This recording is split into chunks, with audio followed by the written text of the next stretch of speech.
परंतु विद्यार्थ्यांना कदाचित नवीन असतील, परंतु इथे जे मंचावर बसलेले आहेत त्यांना भोगेसर काय चीज आहे सगळ्यांना माहिती आहे. कोणतेही क्षेत्र असो, ते एक खरं म्हणजे प्राथमिक शिक्षक आहेत, परंतु त्याचबरोबर सामाजिक क्षेत्रामध्ये त्यांचा संपर्क खूप दांडगा आहे, कामही खूप मोठं आहे आणि शैक्षणिक वर्तुळामध्येही त्यांचं खूप मोठं नाव आहे. त्याचं एक पद मी तुम्हाला सांगितलं, परंतु खरं म्हणजे हा माणूस कुठल्याही पदाचा अधीन नाही. त्यांच्या ओळखीसाठी त्यांना कुठलंही पद त्यांच्या नावाच्या मागे लावण्याची गरज नाही. केवळ जगत दुगे म्हटलं की जालन्यातल्या मारवाडी सिंधी समाजापासून तर अगदी आपल्या सामान्य समाजातल्या सामान्य घटकापर्यंत त्यांचा परिचय सर्वांना आहे.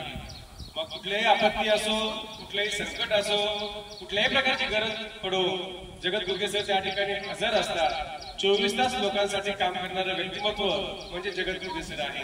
आणि आज ते आपल्या शाळेला उपस्थित एवढ्यासाठी राहिले की ही शाळा याच्याशी त्यांचं काहीतरी देणं लागतं, त्यांची नाळ जुळलेली आहे. आणि या गावाच्या वतीनं, शाळेच्या वतीनं संस्कार म्हटल्यानंतर ते आपल्या शब्द ते बोलू शकले नाही, म्हणून त्यांनी आज आपल्याला या ठिकाणी वेळ दिलेला आहे. अन्यथा ते माझ्यासारखंच राजेवाडी नावाच्या एका गावाला आज मुख्याध्यापक आहेत, तिथेही आपल्यासारखाच अपुरा स्टाफ आहे. आणि आज 30 सप्टेंबर ही एवढी महत्वाची तारीख आहे शाळांसाठी की तुम्हाला सांगून उपयोग नाही विद्यार्थ्यांना, पण तुम्हाला त्याचं महत्व नाही कळणार. आजच्या या शाळेच्या 30 तारखेला आम्हाला खूप काही अशी कामं करावी लागतात की ज्याच्यावर ही शाळा पुढे वर्षभर त्याच्यावर वाटचाल या शाळेची अवलंबून असते. म्हणून घुगे सरांसाठी हा आता महत्वाचा दिवस, आमच्यासाठी हा महत्वाचा दिवस आणि बावणी मॅडमसाठी, कुलकर्णी मॅडमसाठी देखील हा महत्वाचा दिवस. या सगळ्या मूर्तींनी आज त्यांचा हा महत्वाचा वेळ काढून या ठिकाणी आपल्याला दिलेला आहे, त्याबद्दल त्यांचे आभार मानावे थोडे कमीच आहे. मी शाळेबद्दल खूप सारं कौतुक करतो.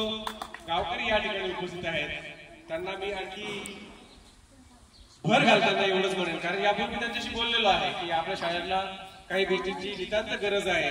त्यावर आता मी आधी काही बोलणार नाही. काही त्यांच्याबद्दल प्रास्ताविक करून झालेले 2 दिवसापूर्वी व्यवस्थापन समितीची बैठक झाली, त्या दिवशी काही गोष्टीचा सुतोवाच त्यांच्यापुढे मी केलेला आहे की काही आवश्यक गरजा आपल्या शाळेच्या निश्चितपणे आहेत.